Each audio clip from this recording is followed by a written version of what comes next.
All right, hello and welcome to this next peer-to-peer hangout from the National Art Education Association's Museum Education Division. My name is Melissa Tanner and I am the Teacher Programs Coordinator at the Art Institute of Chicago. Thank you for joining us today. And we are going to be having our hangout conversation on teaching the teaching artist. But before we get started, a little bit about our peer-to-peer initiative, which began in 2011 through the Museum Education Division's Development Committee to offer more opportunities for resources, sharing, and conversation and connection throughout the year outside of the National Convention. And a limited number of people can participate in these hangouts, so you don't need to be members of our NAEA Museum Ed Division to join and to listen in.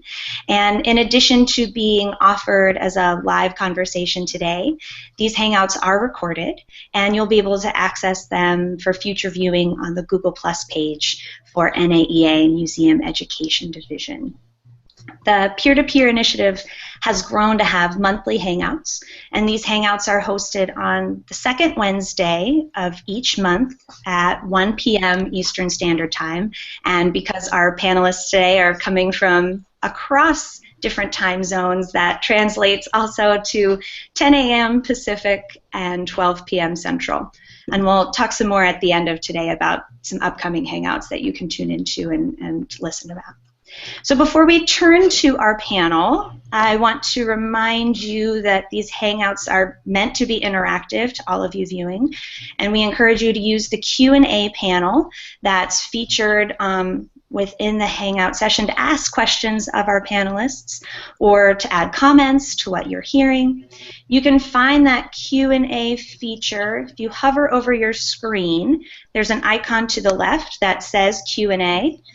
Additionally, if you see someone has posted a question or addressed a comment that you would like to hear answered or responded to, you can go ahead and press the +1 button underneath that comment, and you can vote for that, and that way we'll know to be able to respond to that. So we'll be keeping an eye on those questions throughout the broadcast. We can make sure to respond to your needs.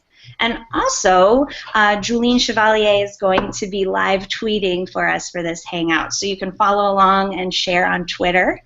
And you can use the hashtag MusedPeers. So MusedPeers. All right, and now that all the housekeeping items are taken care of, let's turn things over to begin thinking about our topic for today's hangout, teaching the teaching artist. We have 3 wonderful panelists for today's hangout, and they'll be sharing with us their personal and institutional relationships with teaching artists. Our goals in putting together this session were generated by questions and concerns that we heard from many of you after putting out some calls for responses on different listservs and message boards. And each of our panelists has compiled some resources that they'll be referencing to throughout this hangout.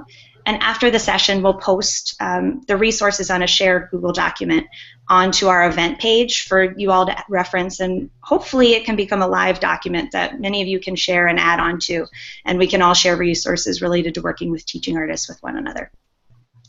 So to get things started, our first question that I'll ask our panel to address as they introduce themselves, where they're from, and the work that they do, is going to be, in what capacity are you or your institution working with teaching artists, and can you speak to the roles and responsibilities of these teaching artists within the education department's programming? And I'll maybe turn to you, Emily, to start things off. Great, thanks. My name is Emily Jennings, and I'm the manager of school and teacher programs at the Fine Arts Museums of San Francisco, which includes the de Young and the Legion of Honor.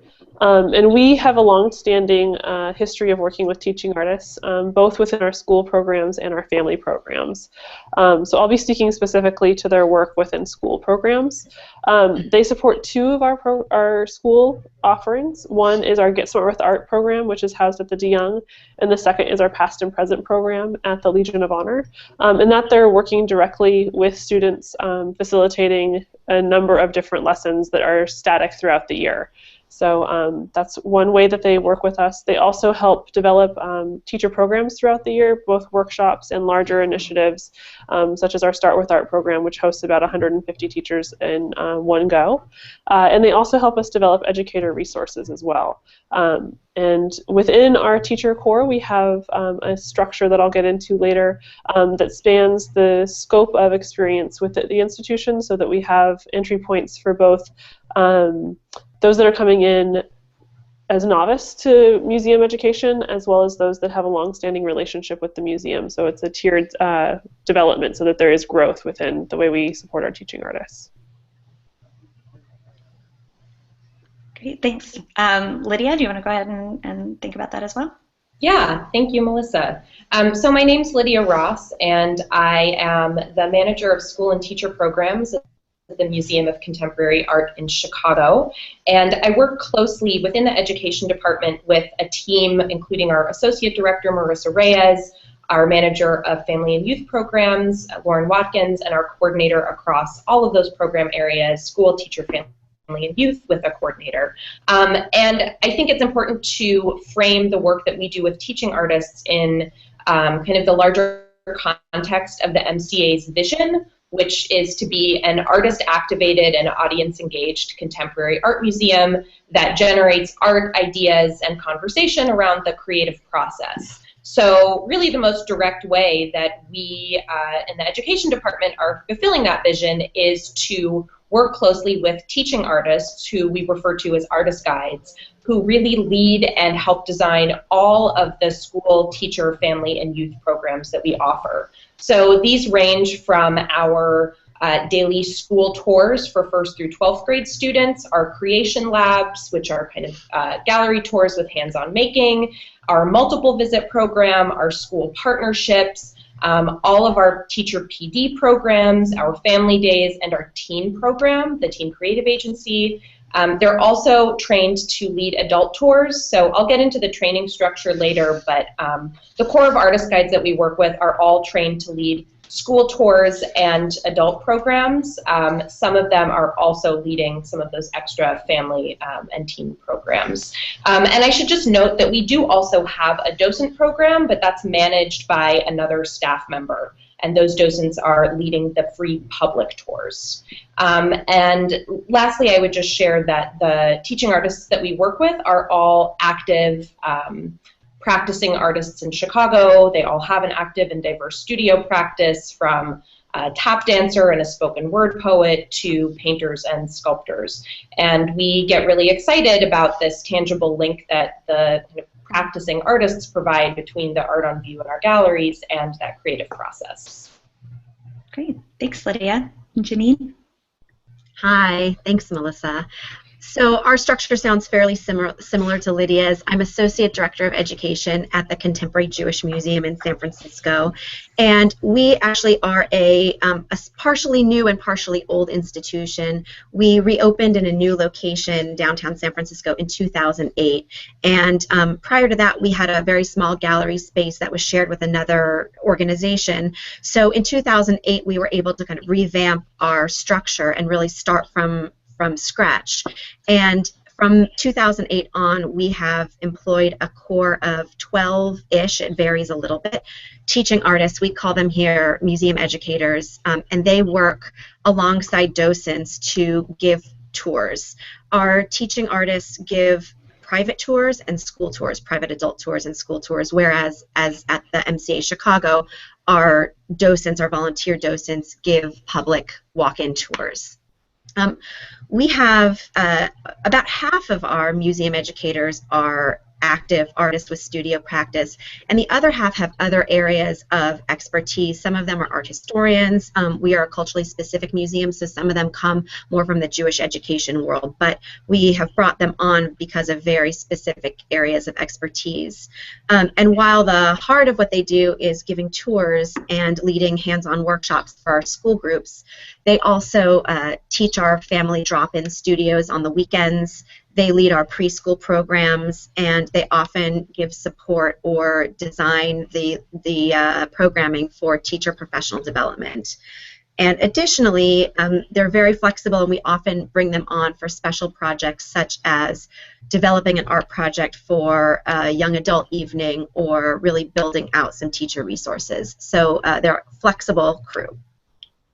Perfect, thank you. It's interesting that all three of you are sharing that your teaching artists are coming from different backgrounds. We all have different labels for the way that we're defining this core group of educators, and even just the way that we're working with them in our programs in terms of behind the scenes development to in-gallery teaching. So we'll unpack some more of that in the next 50 minutes together. Many of our museums have really high standards when hiring individuals to represent or be the face of our institution. So Emily, I'm going to pose this question to you at the Fine Arts Museum of San Francisco, but where do you begin the recruitment process in order to find a teaching artist that best suits your institutional requirements as well as programmatic needs? We are in a position that we've been doing kind of regular recruitment probably every year and a half or so. So there's the tried and true fashion of collecting names as they come in through to you over the email, being like, when's the job going to open? And I actually do look at that as a really great way to recruit. I often have informational interviews with potential teaching artists, giving them a heads up about the roles that the teaching artists play. At the Fine Arts Museums, it's only temporary part-time work. So I often talk through with teaching artists that we can offer up to 19.5 hours a week. But that's it's a special person that can make that work within their schedule. So a lot of one-on-one work goes into the way we cultivate our application pool. We also are in contact regularly with all the art schools around town. Particularly the California College of Arts has a very robust social engagement program, so we often turn to them as a place to recruit new students that we can then know will be investing more in terms of training, but we know their skill set as artists is really to a high caliber. And then finally, we also do postings on Craigslist as well through just our the way that our jobs are posted through town. So those are kind of like from high touch to really low touch, the ways that we cultivate the applicant pool for our jobs. Great, thank you. And you mentioned informational interviews, which I think is a great lead-in to addressing Janine and Lydia as well in terms of answering that question, but also extending that into what qualifications or skills or experiences are you looking for when you are hiring a teaching artist for your programming? So Janine, can I ask you to start us off on that? Sure. For me, actually, the most important thing is to have really great instincts about teaching, a visitor-centered approach, and to be, for me, trainable. And we've actually built kind of an assessment of trainability into our interview process here at the Contemporary Jewish Museum. For our interviews, we ask our museum educator candidates to select a work of art that's on view at the museum and to plan a tour stop.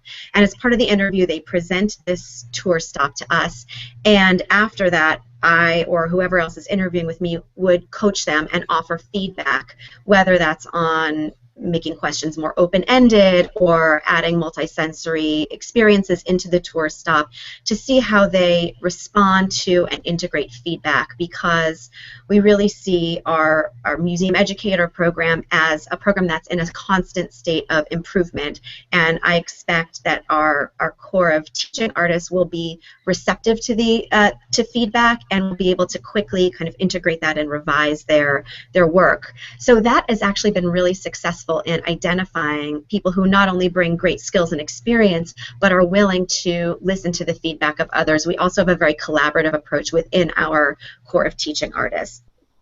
So trainability, great instincts about teaching, and a very open-ended visitor-centered approach are very important to me, and those are kind of hard to identify on a resume.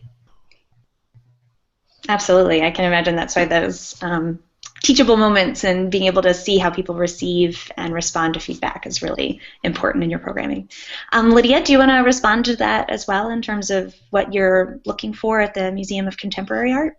Sure, and again, I think my response is going to echo Janine's in many ways. I think that flexibility and openness are critical, and as you said, Janine, it doesn't necessarily come across on a resume. So, in terms of some of the nitty-gritty, if that's helpful, we're looking for people that have a minimum of a bachelor's degree and are coming from a fine arts background, art history, humanities, or arts education, or more formal education background. They have to have a minimum of 1 year teaching youth. Again, as I mentioned earlier, they have to have an active studio practice and to some degree a demonstrated knowledge of contemporary art and public engagement. But then back to those kind of key qualities of a teaching artist, we want them to reflect the values of the wider institution, which are a sense of generosity, of curiosity, of openness, a kind of welcoming personality, and someone who's really excited about catering an experience to a lot of different age ranges, a lot of different social dynamics, so who has some experience doing that, but is also just really excited to kind of be a learner alongside the people they're touring. And I think to Janine's point, this kind of someone who strikes us as trainable and flexible. So we have a two-part interview process. It starts out a little bit more traditionally where we bring in a small group at a time, and our school teacher family youth programs team really gives them an in-depth overview of all of their expected roles and responsibilities, more in-depth information about our programs, so they have a really clear sense of what's expected of them and what it looks like to work here, and also fill them in about the professional development opportunities available to them and what our training looks like. Then we have one-on-one interviews, and from there we invite a select group of finalists to come back and lead us on a mini tour.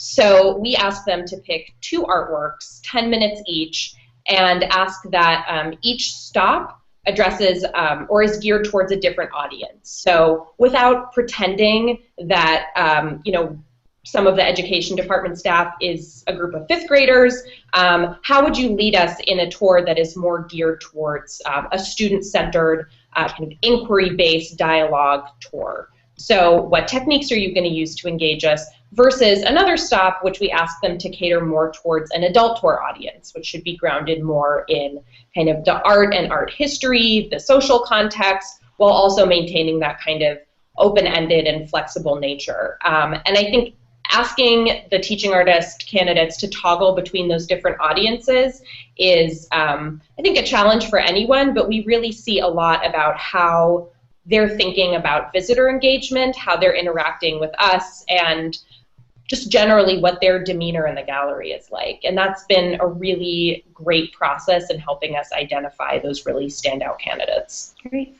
thank you. I can also say at the Fine Arts Museums, we as well do a second interview process. But for us, I love the idea that you're both putting the people in the galleries and looking at their feedback. For us, we actually ask the candidates to block out 2 hours, and they come in and they're given a set of resources, so standing curriculum that we already have in process, as well as the state standards for social studies, as well as visual arts. And we ask them to come up with 2 tour stops that they would be proposing to use with students based on our mission statement. So that is actually where we are looking at their written work samples and not necessarily how they're leading it. And the objective there is to see how they balance actually the content of the objects, which is part of the reason why teachers come to us, as well as the process of developing curiosity and interpretation for the students. And then we review those work samples as part of our process for deciding who will be the final candidate. Great, thank you so much for adding in there. Well, you've all mentioned what you are looking for in your teaching artists in terms of individual skills or flexibility. I've heard mentioned over and over, relationship in terms of feedback and in being open to working with different audiences and different formats. And you've also spoken to what you are looking for in terms of responding to your institutions and to the needs of your individual programming. But I want to switch things over to talking about, once teaching artists are hired, what that training process looks like. And if you can speak to training teaching artists to address those institutional missions as well, or individual needs that you are looking for. So Emily, how about I start off with you once more? Yeah. So for us, we actually have a pretty articulated system of the way we've been training, and it definitely is something that's been in response to feedback from our teaching artists. When we reopened the building in 2005, I have to say we were using the sink or swim model, like go teach and be great. And obviously through feedback that was not the most productive way. So we've actually broken out our programs into a number of components so that the teaching artists can feel like they developed the expertise in that area. As I alluded to earlier, the teaching artists that are coming into the system are, one, coming into a very robust team. The collaboration between our teaching artists and just the synergy between them is something that we spend a lot of time making sure is in a really healthy space. And so making sure that the new teaching artists are able to enter into that and feel part of the team and aware of what their expectations are is something we spend a lot of time on. And the way that we really do that in an effective way is through a mentoring system through the training process. And we've broken out our training into 3 discrete components. The first is focusing on K through 3 audiences, and that focuses both on the touring strategies we use with those audiences as well as the activities the teaching artists are asked to facilitate. And then the second is focused more on the content-based tours that we do for 4th through 8th grade. And then finally, those that are working at the Legion of Honor are offered additional support to learn that curriculum. So that is all, it's the team working together, but it's the experienced artists who are helping me facilitate the training with the new teaching artists. So building from the very get-go that idea of collaboration within the teaching core is really important. In addition, our teaching artists collaborate with docents to lead most of the tours that they're facilitating, so that experienced teaching artists can be there to help with those communication questions and, again, reinforcing what each role is between the teaching artist and the docent. So given this introductory training is anywhere between 4 to 8 sessions, so it is a bit of time, and hence why we found that we would prefer to invest in training and have that be a source of retention than to give less training and have a more rotating staff. Great. Sounds like a really supportive way of nurturing a community of learners, not just for your teaching artists, but as you mentioned, your docents and other museum educators as well. Great. I think it's interesting, everyone's comments thus far have been sharing a lot in terms of what we're asking of teaching artists to respond to, not just with content of our different institutions, but also with the nature of working with diverse audiences and different challenges of different types of programs. So curious, Janine, if you could address how you promote a consistent approach to teaching in your galleries or through your programming, while also leaving space for the teaching artists to use their critical and creative voice in their programming as well. Sure, and just actually to step back really quickly, as a contrast to what's offered at the Fine Arts Museums, we typically bring on about 2 new museum educators or teaching artists a year. And so I don't do as comprehensive of a training as might happen with Emily's team, but when the new teaching artists come on, they do receive a really large binder of resources that articulates the museum's mission and pedagogical approach. So everyone is on board with that same educational philosophy. What are our approaches to teaching in the gallery? And then we also offer a structure for creating tours. So we don't, we're a non-collecting institution, which means our exhibitions are changing every 3 to 4 months. So it's a fast pace, and we are asking our museum educators to essentially write their own tours within the context of a collaborative community that's working together to develop ideas around these tours. But essentially each museum educator, teaching artist, is creating his or her own tour. So that's one way that we really allow their unique perspectives and their unique skill sets to shine, is that they are getting to put that into a unique tour. However, the museum's offering them a philosophical framework driven by our mission, but also literally a framework. Here's what a tour structure should look like at a Contemporary Jewish Museum's tour. Here's what an introduction should contain. Here's what a tour stop might look like. So we offer a template, so to speak, to support them.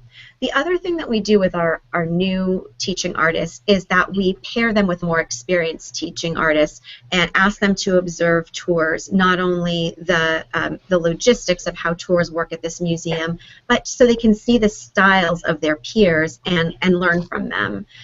We would never hire somebody without any teaching experience at the museum. However, we often hire people who don't have gallery teaching experience but might come from a classroom teaching experience instead.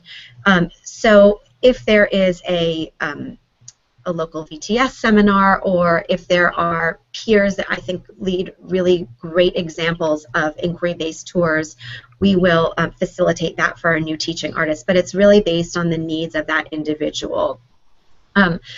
So the other piece of it is our ongoing trainings, our exhibition-based trainings are very collaborative, and again, there are about 12 of us. So we sit in a room, and after a presentation from the curators, we really hash out themes, what themes are appropriate for what ages, what themes are best connected to various curriculum areas, and then what art, sort of bigger art ideas can be drawn out, both big curriculum ideas and big artistic ideas, whether that's related to a particular technique or an art movement. And that's when we can really draw on the expertise of our core. So I have a poet who often will bring in writing activities and share them out with the team of teaching artists. I have a dancer who will often suggest movement activities. And we have a shared online resource where we post our ideas and ultimately create a comprehensive communal tour outline that individual teaching artists can draw from to create their own tours. So I think those in our group are really satisfied that they get to make their own individual contributions, both for their own tours, but to impact the ideas of their peers, and that's worked really nicely for us. Great. I think that's a really good segue to look at one of our questions that one of our viewers has posed to us as well, in terms of, I'm going to respond to Emily's question, who asked, do you all work with teaching artists over a long period of time? And do you ever work with teaching artists on a short-term basis? And given, I think you were starting to address that in your response, Janine, as well, in terms of how many teaching artists you're bringing in at a time or annually potentially. So I'm wondering if you want to kick us off in responding to that question. Sure. We almost never work with a teaching artist on a short-term basis. Sorry, I'm having headset problems. They keep falling out. We prefer to have a cohort of teaching artists who we hire, who are trained in our pedagogy here at the museum, who really understand this institution, our approach, our artwork, and then we might offer them jobs that are outside of the realm of that core of giving tours and leading hands-on art workshops, like we have a school partnership program, or they might go off-site to the libraries to lead an exhibition-inspired art-making experience. But very, very rarely we might hire someone with a very specific expertise to come in and do a one-off workshop, but or occasionally an artist who's exhibiting here might be involved. But for the most part, we really like to draw on the resources of that core because we really feel like they have that connection to our institution. At the Fine Arts Museums, our teaching artists are, again, long-term commitments. On our staff, we've had people, we actually have a teaching artist that has been with us for about 20 years, which is incredible because, like my colleagues, we all require a MFA or BFA for our teaching artists, as well as a creative process. So this particular teaching artist has been able to leave and come back to the museum based on where her artistic process is taking her. The short-term engagement with artists, and it sometimes has been a way to introduce them to the idea of working at the museum, has been through our public programs department. They often work with artists at large to do workshops for the public through our larger initiatives for public programming. So that is an area that's not under my direct purview, so I wasn't speaking to it per se, but it is a way to bring in teaching artists on contract for short periods of time, usually a one-time experience. And just to jump in, and I'll dive into kind of what training and PD looks like for our teaching artists. But like Janine, we have a core of, we have about 15 artist guides that are contract staff, part-time, and as I alluded to earlier, they're all trained to lead our school tours and adult tours, and then we have subsets of them that lead our creation labs and our family day programs. In terms of our teacher professional development, for the most part, there isn't a specific group of artist guides that lead teacher PD or that are trained to lead teacher PD, but they tend to be the artist guides that have been with us longer and that have kind of you know, started by leading a teacher tour, and that's kind of like a case-by-case PD basis, that they're really growing, they have a lot to offer, and so we work with them to design a teacher workshop, but they're still part of that core. At the same time, we do sometimes bring in an outside practicing artist from Chicago, ideally who has had some experience in a kind of teaching capacity to lead a teacher workshop, but we try to pair them with a staff teaching artist who can help really facilitate more inquiry-based dialogue in our galleries. And then to distinguish the artist guides from artists in residence, we have an artist in residence that is part of the larger like curatorial department, but as part of our partner school initiative, we work with 3 CPS, Chicago Public School, high school art teachers, and we pair them for a 20-hour artist in residency in the classroom. And those artists can be from our teaching artist core, or they can be, again, practicing artists in Chicago who we see as a really compelling fit for this particular teacher and his or her classroom. So sometimes those are overlaps, but sometimes that is a more case-by-case basis. We've also had instances where a partner school artist was one of our lead artists for the teen program and is now a full-fledged artist guide. So a lot of those relationships are fluid, but that might help clarify kind of how we work with teaching artists or artists in different capacities. Emily, I know you as well. I was just going to say, I know that you also work with artists in residence. Yeah. Did you want to speak a little bit to that relationship too? Yeah, we've had a long-standing program for artists in residence in San Francisco, and it's really designed for emerging artists in the area. And we have a gallery at the museum that's dedicated to that, for that sole purpose. So every month we have a new artist in residence, and again, this is a public programs initiative. And for those artists, they don't necessarily have to be teaching artists, just like the Contemporary Museum. But we do require that they have a way of engaging with the public within that space, so that they are being asked to develop hands-on components and ways to engage the audience, either into being more critical viewers of our collection or ways to make comments on the projects that they're doing in the gallery. It's not a static space. It's a space where you come in, and every day when you come to visit it, it will be growing and evolving, and it's really a kind of a fisheye view, I guess, onto the creative process and being able to ask questions of an artist. So in that way, they have to be public-friendly artists, but they don't necessarily have to have a teaching background. With that said, a number of our teaching artists have applied for to be artists in residence, and they've had the opportunity of doing that. So it's been a really lovely opportunity for the museum to recognize the multiplicity of the way the artists work in the city, and seeing how not only are they experts in facilitating engagement in the galleries, but they also have very robust and well thought out projects that they're working on outside the museum too. Great, thank you. And I think most of you addressed this, but I just want to call it out more specifically in case there were any last-minute thoughts on it. But Emily had a part 2 question in terms of how you might vet teaching artists, if it changes, if they're going to be working with you in a short-term basis, perhaps like an artist in residency, or working long-term. And I heard Emily and Lydia, I heard you respond to that a little bit as well, but I wanted to just call that out if there were any other last-minute thoughts in terms of if there were any other issues or things you might be looking for when working with someone in a short-term versus a long-term basis. Yeah. I know for our public programs department, a lot of it is, it's a very high capacity. They're in touch with lots and lots of artists. So I think it's always looking at where there's opportunity and what questions seem to be really gelling in terms of experience and who can fulfill that need that's based on the public. So again, it's a lot of person to person. So for people that are doing workshops on the floor for a Friday night per se, it could be by invitation of another artist. There isn't a huge vetting process there. So it's more about having the recommendation of one artist to open the door for another.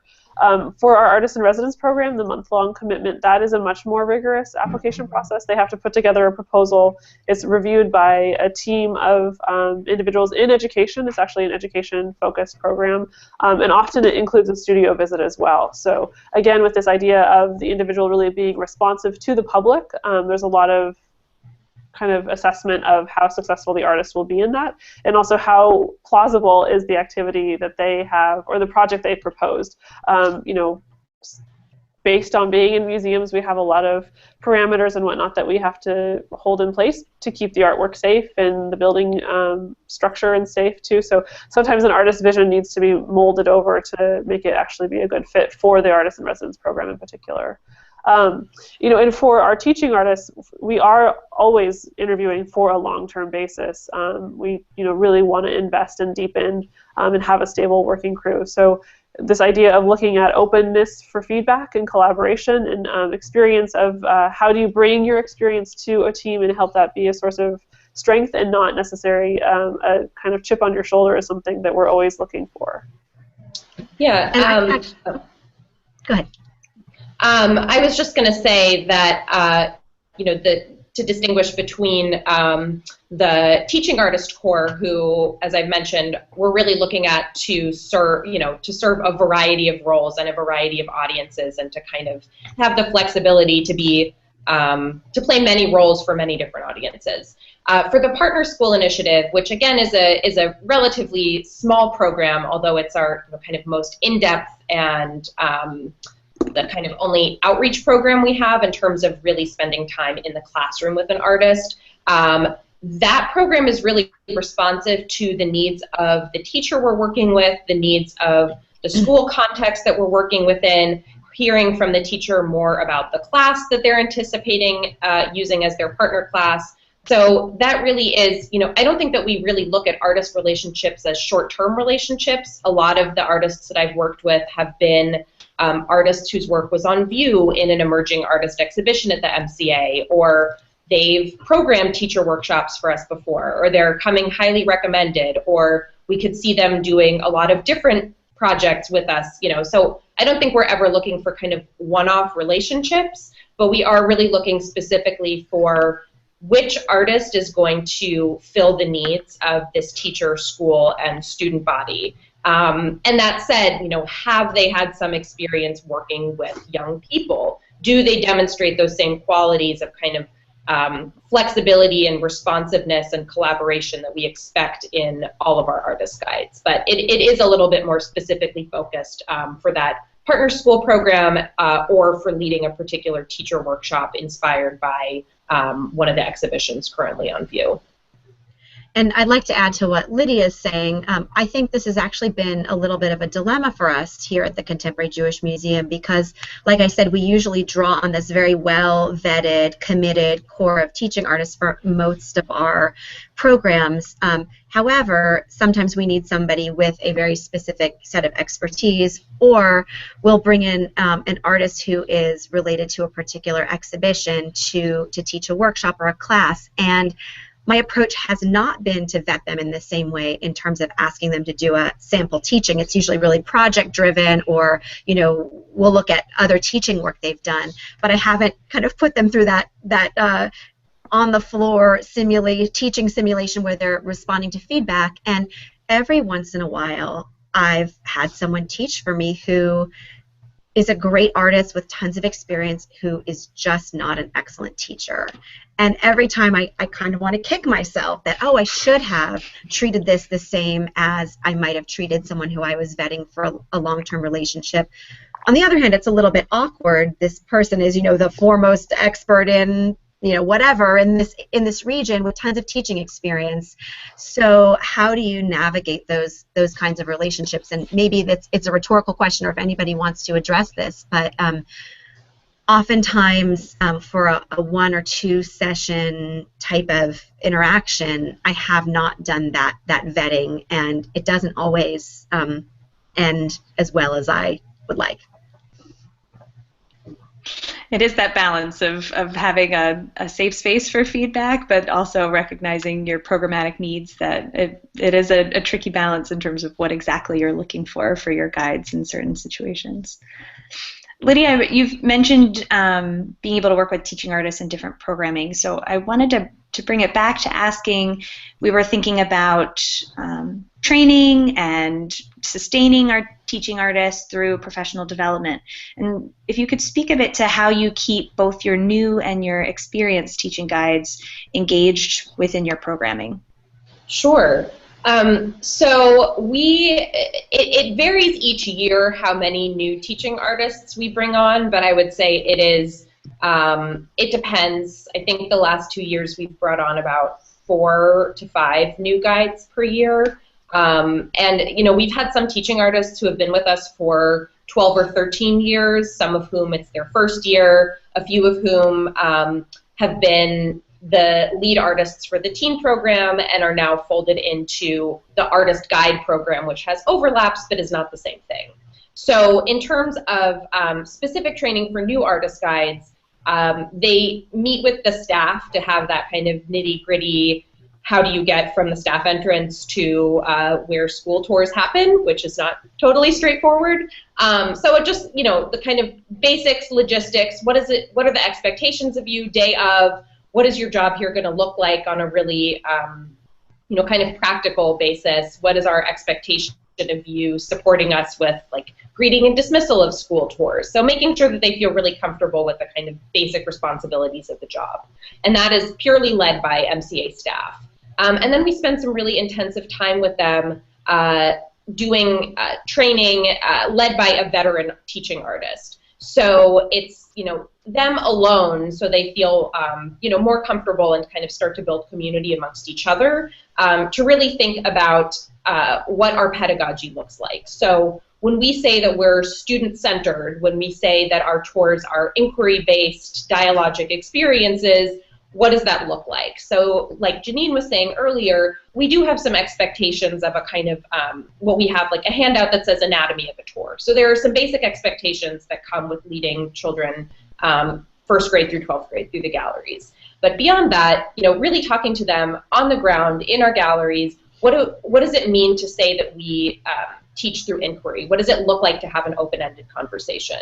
And a lot of that is sharing a lot of the, kind of tools and tricks that our artist guides have used. What are engaging questions? We don't use a strictly BTS method, but it is very open-ended.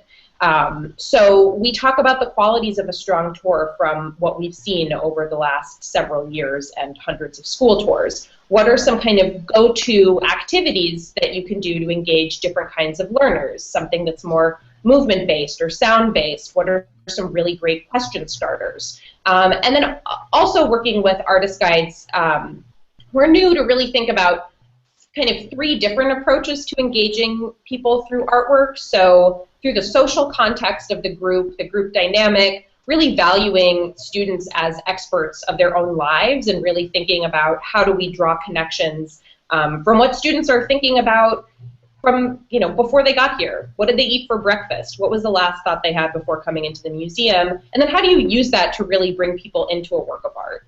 How do you spark a conversation through the art object and its history? And then I think most interestingly, how do you use your own creative practice? If you're a photographer, what are you interested in, and how can you bring those curiosities and skills that you have into the conversation to kind of guide it, but keep it open and, kind of model for young people how you're exploring things of interest to you.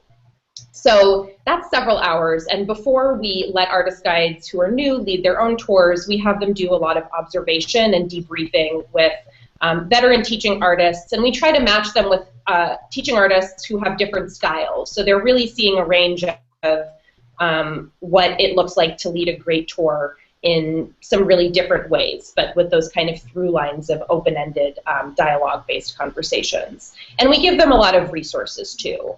And then starting in September, we gather for a full team back-to-school training. Going back to the kind of values of the institution, we really privilege this idea of risk-taking and experimentation. So in addition to kind of building ongoing community amongst our artist guides, we really want them to tap into their own creative practice and really push themselves to think about how that connects to the galleries. So whether you've been with us for 12 years or 2 days, we're kind of going through the same experiences together. We've had a lot of success in bringing in outside artists who come from a performance background or an improv background. We had a clown from the group 500 Clown lead us through different activities that weren't necessarily or at all strictly museum education, but were really getting us to push ourselves creatively and take some risks with each other. And from that come up with more concrete strategies of how might I transfer this activity into the galleries. And we also had the artist guides share 5 minutes each, just who are you as an artist, what are you working on right now, what are you thinking about, and really reminding us, which is then threaded throughout our monthly trainings, who are we as artists, what are we interested in, which I think helps keep things fresh in the galleries and keeps us connected to each other as a community. So, I think like my fellow panelists, the training has been an ongoing process, but in this past year, we've calendarized it. It is monthly, it is the third Thursday, it is from 2 to 5, 2 to 3 hours, be there, which is a challenge that I can speak to later because there are some people, teaching artists carry a lot of different jobs with them. So it's always a challenge, but having that kind of streamlined scheduling has really helped. So I call that kind of training and professional development because it's almost always anchored by a tour, which is purely content-based of a new exhibition. So while we are a collecting institution, we have rotating exhibitions every 3 to 5 months as well. So we walk through with our manager of interpretive programs and really download the content. And from there, similar to what Janine was saying, we really unpack what are the big themes, what are the big ideas, what are things that we're already excited to talk about in the galleries, and how might we do that. We also bring in outside experts as needed to kind of provide some professional development around strategies or child development. And something that we've done this year, which has been really exciting, is having one of our teaching artists design and lead some kind of making experience to warm us up for the day. So we work with a veteran teaching artist to think about like who out of our pool of teaching artists has a practice and could design an activity that would really prime us for going into this photography show or sculpture show. So I think that's been a nice way, again, of keeping artist guides refreshed and connected to one another. And then finally, we have a peer-to-peer program, which usually happens in the spring, and we match artist guides with very different styles who meet to kind of debrief what they would like to get from this experience. They observe each other, and they meet again. And similar to the new artist guides, it's just a really exciting way to see what works and how in totally different ways than what you were doing in the galleries. So there are more specific trainings for artist guides who are doing our Family Day programs or our creation labs, but that's kind of the overview of what your training looks like as an artist guide. And that's about 35 hours over the course of the year, 35 to 40 hours. Thank you. Thank you. That was really detailed. Before we think about some final thoughts or concerns, I know you guys, in our conversations with one another, everyone's been excited to ask one another questions about what's going on in each other's institutions. But did Janine or Emily, did either one of you want to respond to this idea of working with new and experienced teaching artists? I know you both have mentioned in other responses in terms of your teaching artists working collaboratively or in a community of learners with either paid or other volunteers at your institution. So I just wanted to see if either one of you wanted to respond to that before I move on. Yeah, I think that it's something that, as I alluded to earlier, we have a very large range of experience. So those that have been working in the space for 20 years to those that have been in this space for 6 months, and trying to make sure that everybody feels like we're here to build each other up and not that it's a competition or anything like that. So we also have monthly meetings that are now 4.5 hours long. And the length is because we're doing professional development both for school programs and family programs. And the way that we course that out or lay that out is that at the end of the school year in June, we have a longer meeting where we talk about what are we interested in, what are things that you want to have for professional development, and then we calendar that out for the rest of the year. So over the summer, I can spend time making contacts and laying the groundwork for that professional development. And that is all extended professional development. So it could range from, a tour with the curator through a special exhibition, or bringing somebody in from the outside to talk about studio habits of mind, students with special needs. It's the range of interests.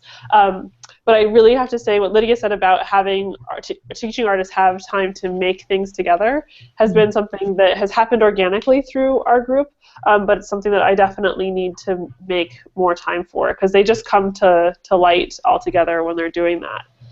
Likewise, I have been aspiring in the last 2 years to carve out time for each of our teaching artists to do their own research on an object and then present it to us.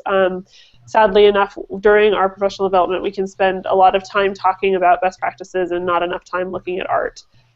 So that is, one area that I continue to strive forward with. And then finally, I don't know if this is something that others on the panel experience, but because we are so collaborative and whatnot, we've really been looking for a way for the team to discuss issues that affect them more from a management perspective, and opposed to having one person tell me, oh, so-and-so feels this way. We've actually carved out time every month for the teaching artists to come together for what we call the TAT time. So it's teaching artist time, and it's for them to check base with each other and say, how are you feeling about the capacity of this program? Do you feel like we could collectively ask for more resources in this area? And it's been really wonderful to have the certainty that I'm addressing a collective need. So again, this kind of like collaborative stewardship, and how do you allocate just a bit of time? It's just a half an hour that they have to check in with each other.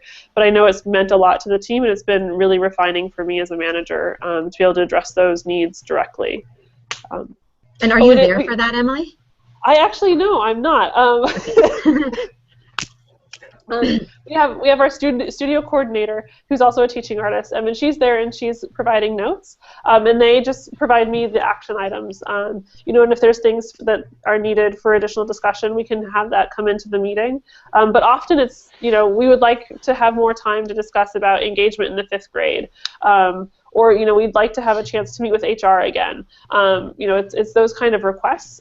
So I was really nervous about it at the beginning, being like, oh my gosh, what's going to happen? But it's been really great for the team. And then finally, I wanted to say we also started a peer-to-peer initiative this year. Unfortunately, like a classroom teacher, often teaching in our program can be somewhat isolating in that you're with one team of kids for 2.5 hours, and you're not getting a chance to see others teach as much as we'd like. And so by having a peer-to-peer initiative, it's really forced us to carve out time to make sure our teaching artists are being paired up to observe each other. And it's been really nice. Some people have been asking people to come in and watch them teach and give them feedback on how they're teaching, and others have asked people that they identify as leaders in a particular area, can I come on tour with you, or can I sit in on studios? Has been one way that peer-to-peer has taken shape.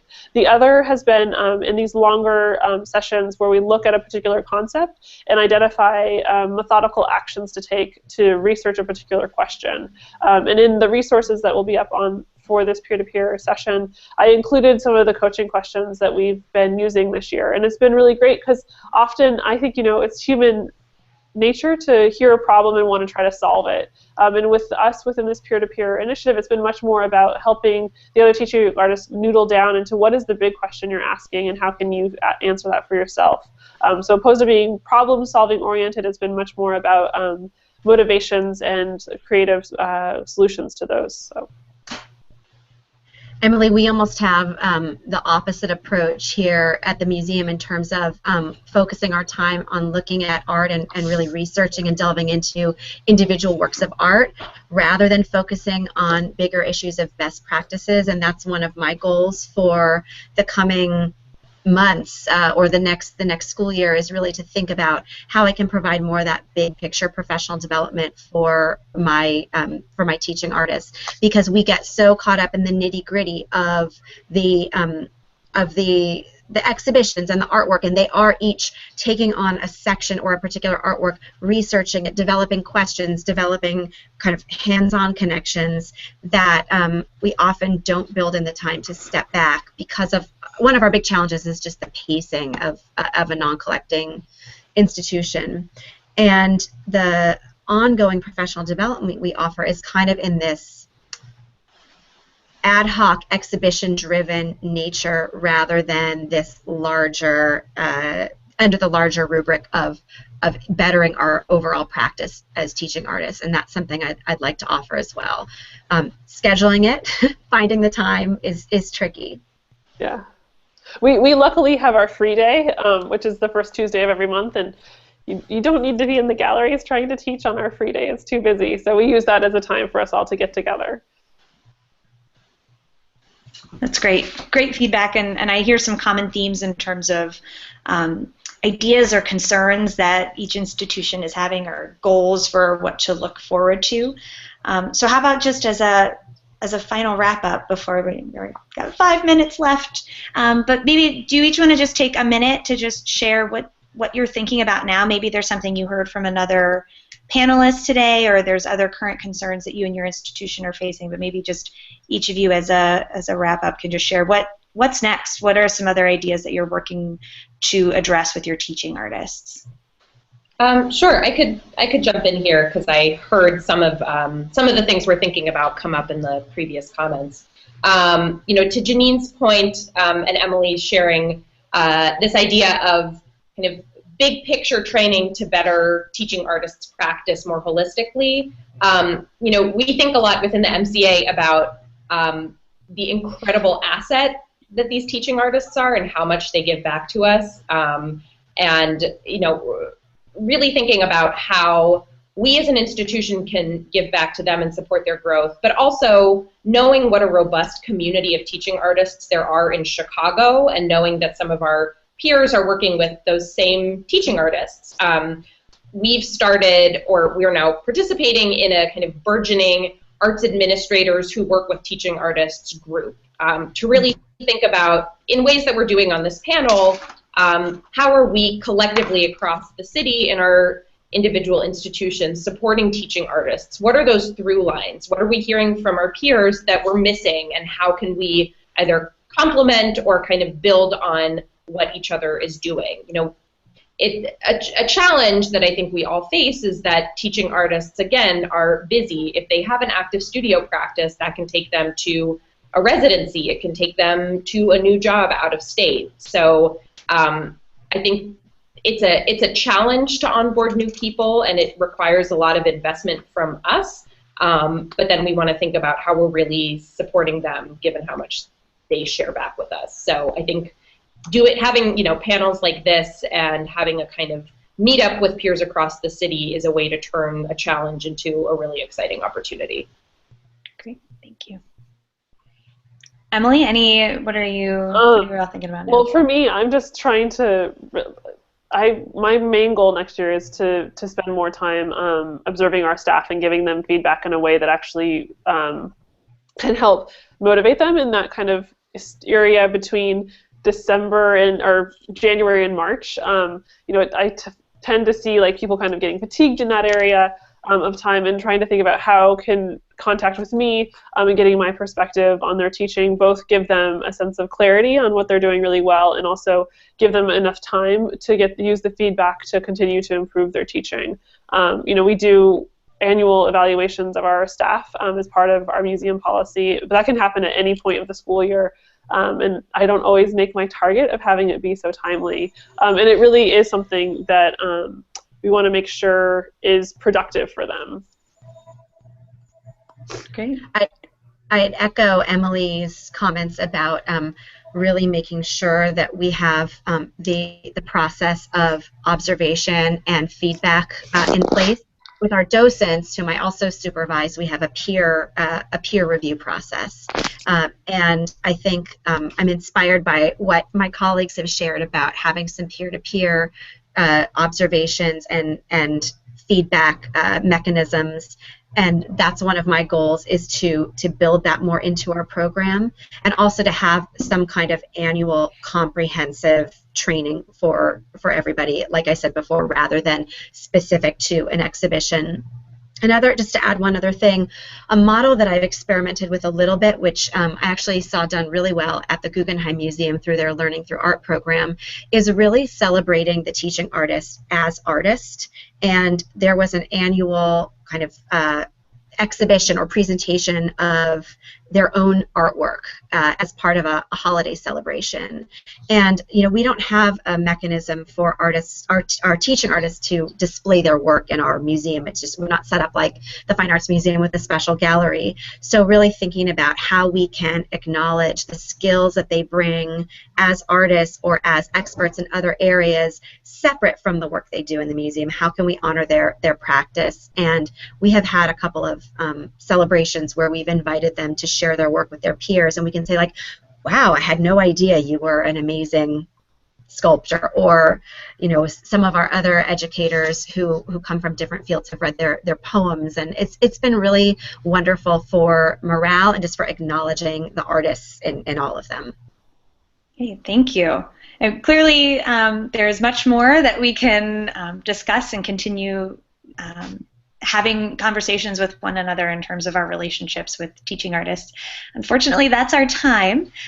Thank you to everyone who tuned in today, and thank you especially Emily, Janine, and Lydia for giving us so much food for thought. It is apparent to, I think, all of us that this is a conversation that could and should be continued, and Emily and I were speaking earlier that this is even something that would be great to have as another conversation, and frankly including some teaching artists in a panel to hear from them in terms of the way that they're viewing their relationship with our institutions as well. So thank you all for your time for viewing today. We hope that you'll check out our NAEA Museum Education Division, the Google Plus page, to view and add to our list of Google resources so that we can continue this conversation.